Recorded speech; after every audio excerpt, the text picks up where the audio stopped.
Hello, this will be the reading of When We're Together, I'm Not Afraid of My Tears by Must Have Been the Wind. Chapter 2, The Fallout. Content warning for this chapter are discussion of the events happening in the prologue, so murder. The truth is this. Mount Lady, known as Takayama Yu, to friends and family, had always wanted to be a hero. Her quirk was somewhat unique, or well, there weren't any popular pro-heroes with a gigantification quirk anyway, but being able to turn into a giant was perfect for hero work. No one could hurt her when she was that big. A gunshot would feel like a pinprick, a stab would be like a scratch. Takayama knew she had what it took, so she trained and eventually debuted with pride. She thought herself invincible when in her giant form, and that would be her downfall. Yokohama, the city without quirks, the city without heroes. Takayama assumed the villains there wouldn't pose a threat, not without a quirk. She had been confident that she would be the one to get into that city and save the civilians from harm. She just wanted to be a hero people could rely on when in trouble. Unfortunately, she did not have the experience to question how an anonymous informant would get the information needed to get into Yokohama. She did not question why she, of all people, was the one to get that information. In the days following Mount Lady's death, the story spread like wildfire. A young and arrogant hero broke into Yokohama and was ruthlessly killed for it. Some people were enraged, others thought she was too arrogant and was asking for it. The one thing everyone agreed on was that the boys responsible must be punished. The idea that two teenagers, children really, could kill someone with barely a glance at her shocked everyone who saw the livestream. Those who did watch the livestream were haunted by the casual attitude and bickering between the two murderers as Mount Lady sat helplessly and begging for help. The world agreed that those two boys must be brought to justice, not only for killing Mount Lady, but also for the horrific way they went about it. With such media outcry, pro-heroes all across Japan promised to lend their aid in capturing those boys, no matter how hard it may be. The most notable announcement is the one made by all three top pro-heroes. No one had expected a joint conference to be held to address the issue, even less expected All Might, Endeavor, and Hawks to be hosting the conference. Much like 2 days prior, a livestream began. This livestream, however, was a stream of the top 3 conference and not a needless show of cruelty. The conference started with statements, each pro getting a moment to personally address the issue. Being the more sociable one, Hawks begins his speech first. Thank you all for attending today. I know everyone is in shock right now, but I think it's important to address this as soon as possible. What happened was horrific. There's no way to dance around that. A pro-hero was killed in a needless show of power. Mount Lady was a good hero and did not deserve to be hurt in such a way, to have her dreams crushed so soon. In light of this, I, Hawks, promise I will not rest until those boys are brought to justice. Throughout his statement, Hawks' face is grim but determined. While he had never been too close to Mount Lady, he had run into her a few times. A bunch of heroes had done things that could warrant such death, but not her. The reporters in the crowd shuffle in a way that screams they have questions, but dutifully stay silent as Hawks sits down and Endeavor takes the main stage. Opinions are always mixed about the number 2 hero. Some say he is too extreme and never seems to care what gets burned by his fire, but even his worst critics know that the man would never let a villain get away if he could do something about it. When Endeavor speaks, the masses know he would see it through to the very end. For years I have strove to be the best hero I can possibly be. To ignore such an affront to hero society would be a failure in my books. We pros will find these boys as soon as possible, and I will personally see that they are delivered the punishment deserved. A short statement, but powerful nonetheless. Once Endeavor sits down, All Might stands, his usually smiling face replaced with one of seriousness.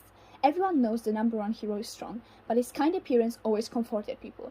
Never once was the public reminded that his strength could cause them terrible pain if inflicted on them. With his face set like so, the reporters present felt a tingle of fear down their spines.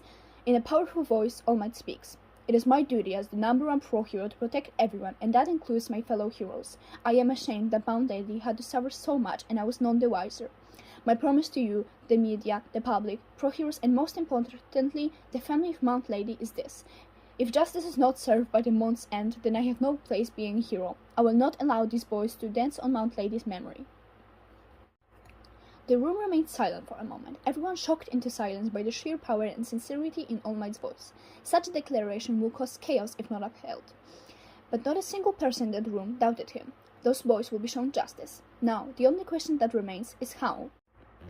The first hand raises, somewhat unsure if questions are being taken, and suddenly the room is in chaos. Reporters yell and stretch to be seen and have their questions answered.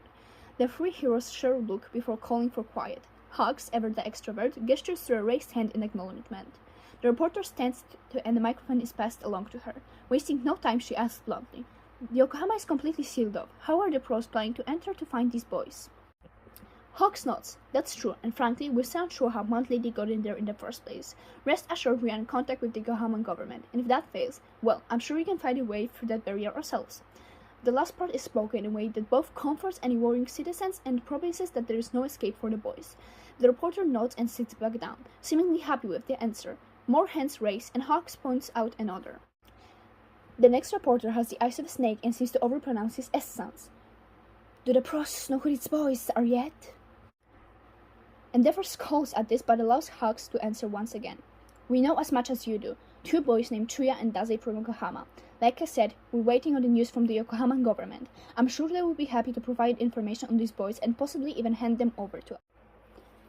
The snake man seems to want to protest this, but sits down with a slight nod. A third reporter is chosen, one who stands with confidence and looks each pro hero in the eye before speaking. "Those boys mentioned the Port Mafia. If they really are a part of that organization, then what repercussions can we expect when the pros retaliate against them?" A good question. Too good almost. Everyone knows of Yokohama, nicknamed the Quirkless City, and with that, most know of the Port Mafia. To those uninformed, that name is whispered in rumors, spoken with a mocking tone, or used as a warning to young children. The Port Mafia is a point of interest, but not a worry for the vast majority. Not when its members are composed of quirkless people. To those in the known, however, the name strikes fear into their hearts and demands both respect and obedience. If the killing of Mount Lady was done by senseless new wreckers, then the Port Mafia would, theoretically, be more willing to give them up. If it was an order from the top, then things get more complicated. How a reporter seems to know about the threat posed by this group, none of the heroes are sure. All Might swiftly speaks before Hawks can formulate an answer. "The Port Mafia may be frightening to Yokohama citizens, but they do not scare me. There may be a chance of violence should the Port Mafia refuse to hand those boys over, but we, pro-heroes, will continue forward until justice is given." The reporter delivers All Might with a serious look, one that seems to doubt his words for a moment. That moment passes and the reporter sighs but nods, seemingly knowing that the pro-heroes will not be giving up the chase so easily. The conference continues on in much the same way for a few hours, each question answered and everyone reassured that the pro-heroes will find a way to punish those boys. While nothing could erase the horror felt by seeing the live stream, many felt comforted by the dedication shown by the pro-heroes. A hope soon began to grow that in a month's time, no one will have to worry about those boys running around anymore. "Hey Chuya, who do you think is stronger, you or All Might?" Chuya looks up from his, Dazai's paperwork and takes a moment to stare at his partner who has spread himself out across the floor, phone held precariously above his head. With a scoff he answers, "What type of question is that?" "Me, obviously." Dazai nods with a smirk. "Yeah, I think so too." Since starting UA High School, the class of 1A has been put through more than they should have been. The attack on the USJ was their first encounter with the real villains that want them dead. Each student had been left with nightmares from that day, fighting for their lives, seeing adolescents beaten and bloody by an enemy that they have no chance of defeating. It was something that landed most of them in therapy. For some unlucky souls, the horrors continued. 3 students then had to experience finding the infamous hero killer. For Midoriya, he will always remember being unable to move while Stain stuck closer to his friends. He will always remember the sheer fear Stain imposed just by speaking. The villains seen by the public never gave off a paralyzing terror simply by looking at someone. But Stain had that, the Nomu had that, and Shigaraki had that. Midoriya knows when a villain is truly scary. He knows the signs and the feelings. He knows it. And yet, when he joined that livestream, a decision made out of curiosity and boredom, those 2 boys did not feel like that. No, they felt worse. At first, he thought the stream was something innocent, then maybe a prank, but when Mount Lady began to beg for her life, he knew it was all too real. She was scared, terrified, and those boys were not playing around. Before the gun was even drawn, Midoriya knew he should have turned it off. He should have run for Aizawa-sensei, but it is human nature to observe a tragedy. He continued watching and felt a type of fear that was so incredibly different from the other villains he had faced, but somehow just as bad. Watching the boy, Dazai, move the gun around made his heart tighten and jump with every moment closer to Mount Lady. There was something in the nonchalance that struck Midoriya to his very core, something that had him begging for Dazai to pull the trigger already. When the gun went off, it felt like a bullet had hit him instead, a headshot with barely glance. An insignificant moment for the boy, and yet it terrified Midoriya so much he suddenly had the urge to run to his mother's arm. The image will forever be ingrained into his mind, along with the thousands of others that clicked on the stream, his classmate being among them. Yui had cancelled classes that day and the day after. Midoriya was glad, for it gave him time to grieve for a hero that he watched debut. It gave him and his classmates time to huddle together and try their hardest to erase the image of splattered brains from their memories. It didn't work, but no one acknowledged that. 2 days after the murder of Mount Lady, classes were back on, or rather, one class was back on. Principal Nezu had already sent out emails to every student giving them information about therapists and support groups. Along with that, he arranged for every home teacher to spend however much time is needed addressing every student's fears going forward. When 1A arrived for said class, Aizawa-sensei was surprisingly already there. Unsurprisingly, he looked like he had not slept for days, and for once, most of 1A looked the same. Once everyone settled down, Aizawa-sensei begins. Today I'll be breaking down exactly what happened in that live stream, and what will happen in the coming days. I will also answer any and all questions. To do that, we will be discussing what happened and not vaguely. If you are uncomfortable at any point, leave the room. There is no shame or judgment in this classroom. You got that? The class nods, but no one leaves yet. Midoriya thinks some of them may be curious about what the pros are planning. Others just want the comfort of Aizawa-sensei's rationalism. Aizawa-sensei does not lie about serious things. He will tell them the truth, and they can trust him in that. If he says the pros have a plan, then they must have one. Aizawa-sensei takes a deep breath before beginning for real. How many of you saw it live? The underlying question is, of course, how many of them saw Mount Lady being shot? Everyone raises their hands. Their teacher grimaces before continuing. You all have been through far too much for your age. The USJ is a testament to that, but this is different, isn't it? Which felt worse, the USJ or watching the livestream? He looks around the room, clearly looking for an answer. While usually Aizawa-sensei would just pick someone, this time he waits patiently, eyes never lingering on a student too long. Eventually, Yayo Rosa raises her hand before answering. Personally, I felt worse this time. I don't know why, but it just felt so much worse. Aizawa-sensei nods. Does anyone have an idea why? The silence descends on the class once again, and after a few minutes of waiting, Aizawa-sensei rephrases this question. What disturbed you the most? At this new question, Kaminari hesitantly raises his hand. It sounds so stupid compared to what happened at the end, but they were talking about going to an arcade and making bets about who would win, and I do that. I challenge my friends to games all the time, and it felt wrong. Like they were talking about normal stuff while doing such a horrible thing. Nodding, Aizawa-sensei agrees. Yes, you're right. Clearly not used to hearing those words from his teacher, Kaminari looks shocked. I am? Aizawa-sensei hums in agreement. Of course, this doesn't apply to everyone, but what Kaminari said is right. He moves across and begins to write names on the whiteboard, each one a villain they had faced or was notably terrifying. He had written down the names of the 2 boys. Turning around, he continued. These boys are murderers, probably involved in a lot more crime than we think, so why are they scarier? It's because they are your age, he starts. These boys are the same age as you all. They go to arcades and bet on who will win. They have nicknames for each other and inside jokes. They act like someone you would see on the street, a friend you would make at school. They act like that while holding a gun to someone's head and shooting them. Aizawa-sensei pauses to let his words sink in. In that time, he moves back to the center front of the room. Shigaraki and the Nomu were frightening because they wanted you dead and were determined to do that. These boys are frightening because they have the capacity of murdering without a second glance and yet act completely unbothered. The class begins to shuffle. A few people look like they are debating leaving, and a few others look enlightened. What Aizawa-sensei was saying made sense. Midoriya had never seen a casual side of Stain or Shigaraki. They were always fully focused on winning the fight and achieving their goal.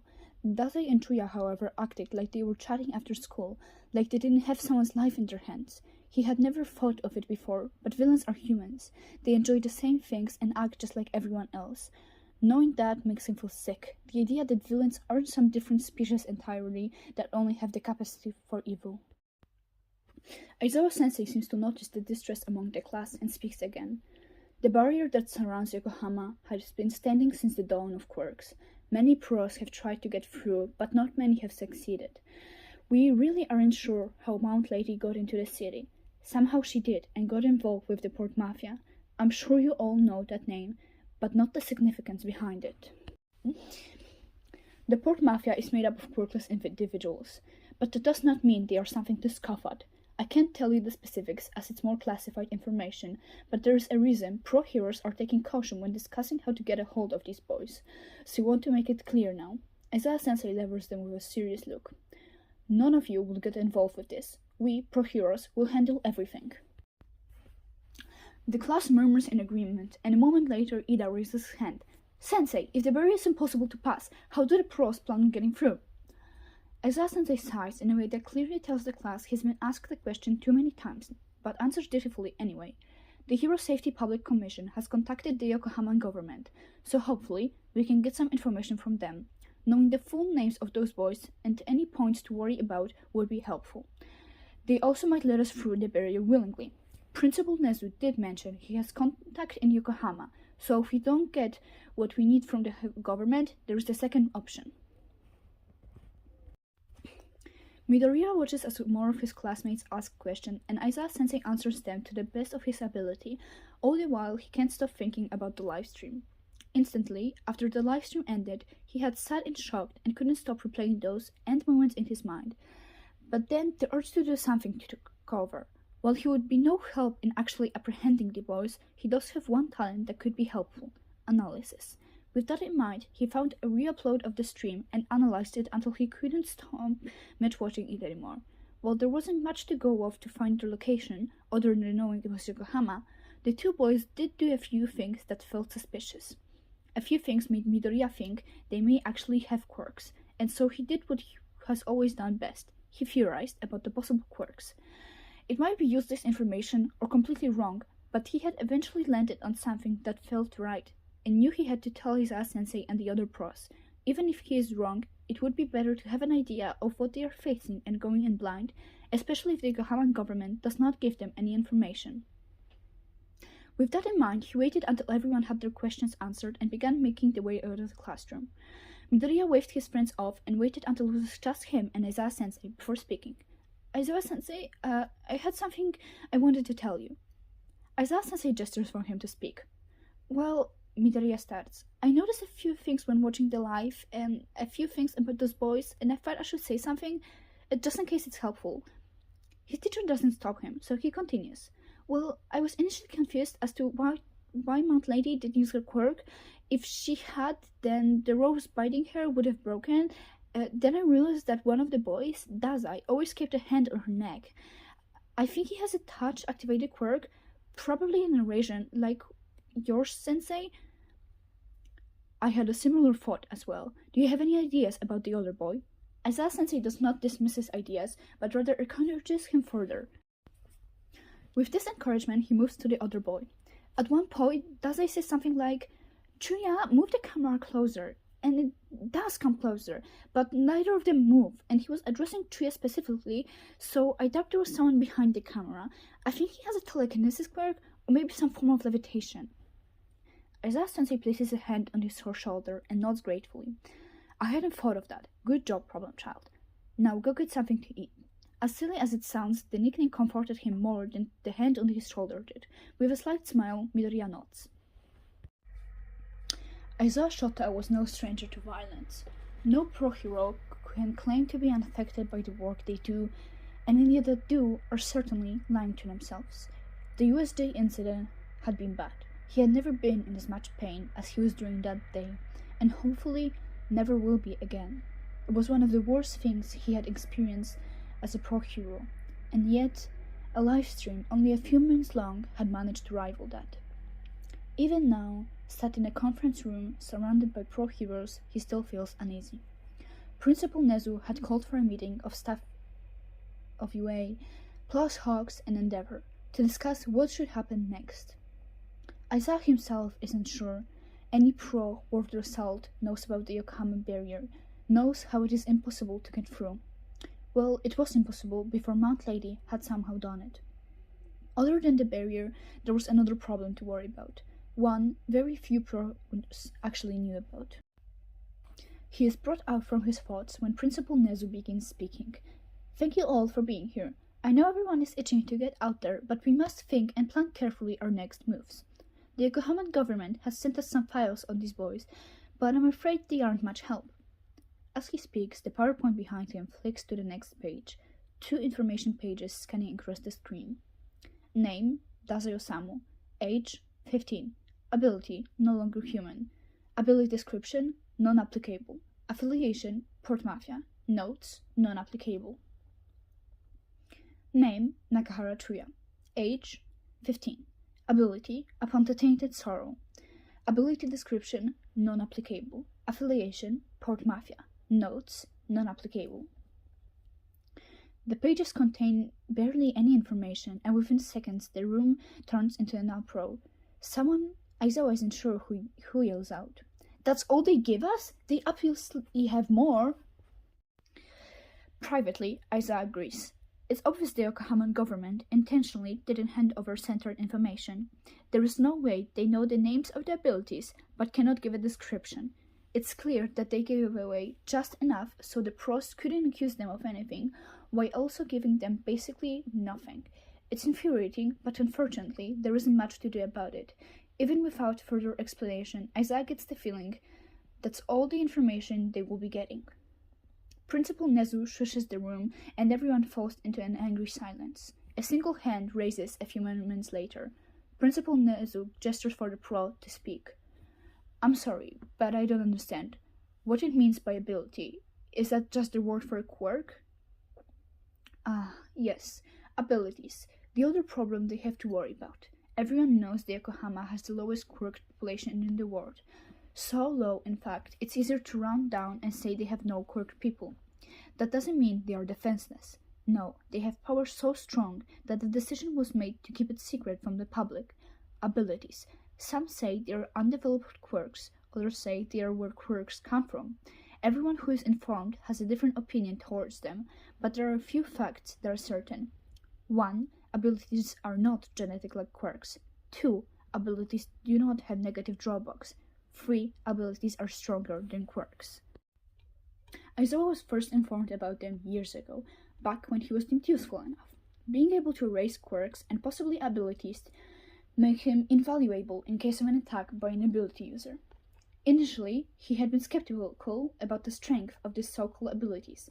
They might be powerful, but there was no way to say quirks will always be weaker, right? Then he spoke to Principal Nezu, who had told him about an ability user from America. According to the principal, one of his contacts over there works for an ability organization, and they had recently recruited a new member. The ability to drag someone into a story and keep them trapped there, helpless to the will of the ability user. Aizawa had asked what the drawbacks were. Perhaps the story must be written on the spot, or maybe it had to be a certain amount of words. Principal Nezu had shaken his head, simply telling Aizawa that any body of text work, no matter the length, all that had to be done was for the victim to read the words, which, given the human nature to read words without thinking, it made the ability deadly. Aizawa stopped doubting after that. Principal Nezu explains all this to the pro, even relaying the story of the American ability user. Once done, another pro hero speaks up. So these kids are stronger than us, and that's it? We don't even know what their abilities are. It is then that Aizawa remembers what Midoriya had told him. While it is likely that his theories have a few holes, it gives them more information than they currently have. Before Principal Nezu can respond to the pro, Aizawa speaks up. I have an idea of what their abilities may be. Curious eyes turn to him as he continues. One of my students is good at quirk analysis. He told me that given the information present, Dazai might have a touch-based erasure ability, while Nakahara may have some form of telekinesis. Principal Nezu nods in approval. I was thinking the same thing, actually. This student of yours is quite perceptive. If Aizawa feels proud of the praise of Midoriya, then no one has to know about that. Now, with more information to work on, the pro heroes gathered begin chatting amongst themselves, each trying to figure out a way to defeat these boys. After a few moments, Principal Nezu begins speaking again, a certain glint in his eye that feels eerie to look at. I have a contact in Yokohama. While he can't give us information on the boys, he has agreed to get a group of heroes through the barrier and back out again. I have already made a team up to be the ones entering.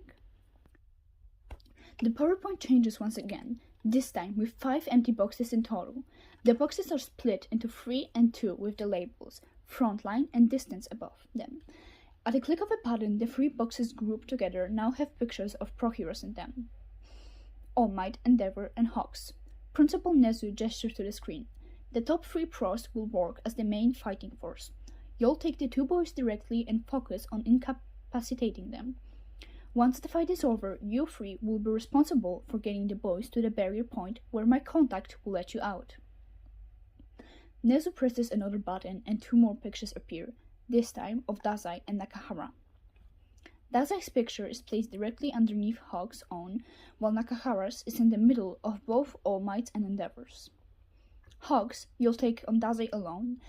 On almost certain turn, his ability is touch-based, so you will have an advantage given how you control your feathers from a distance. There is also a chance his ability does not work on mutant quirks, so even if he does get close, you'll still be better off. Hawks nods at Nezu's words. Turning his attention to the 2 heroes, Principal continues. You 2 will take Nakahara. We do not know the range of his ability, so having 2-on-1 will be more beneficial. His ability may be touch-activated like Dazai's. In that case, Endeavor's flame will be able to work him away. Endeavor seems disgruntled by having to work with All Might, but he does not say anything and instead agrees. Nezu 10 turns his attention to Aizawa, and before the principal even speaks, he can feel the dry eye and headache. The PowerPoint gets 2 more pictures, this time of Aizawa himself and Snipe. Eraserhead, if your quirk works on abilities, then you will be tasked with erasing Nakahara's ability when the moment is optimal. If not, then your caption weapon will be vital in ensuring those boys cannot escape once we have them. Snipe, you will have a single attempt to shoot at Dazai. If you miss, then I doubt he would hang around for a second attempt. Aizawa nods at his task, but notices Snipe tilt his head in slight confusion. Why not that Nakahara kid? Surely he's more of a threat. A grin takes place on Nezu's face, one that sets everyone on edge immediately. Nakahara has more of a combat-oriented ability, I believe, so it's likely he does most of the fighting, while Dazai takes more passive approach. They're clearly friends. I imagine they care for each other, so what do you think will happen when Nakahara sees his friend, who does not have a combat ability, get shot while fighting at a disadvantage? It dawns on Aizawa what Nezu's plan really is. He'll lose focus. Slip up. Nezu nods. Exactly. We're going to use their care for one another to our advantage. Had it been any other circumstance, then Aizawa would have been against such a method, but as it is, he can't really find it in himself to care all that much. Those boys chose to kill Mount Lady with an audience. What happens to them now is only fair. Sorry for the late update. This was supposed to be posted like a few weeks ago, but I was sick and I had a lot of stuff going on, so I was not able to record and put everything all together to finally post it, but I'll try to have a more regular posting schedule. However, we'll see how that goes. If anyone is listening to this, then thank you very much. That's really nice of you. I'm so glad. I am going also to record and post another fic, one which is way shorter and will probably take less time, so if I'm not busy and have time, it will probably be posted next week on Saturday, so we'll see how that goes.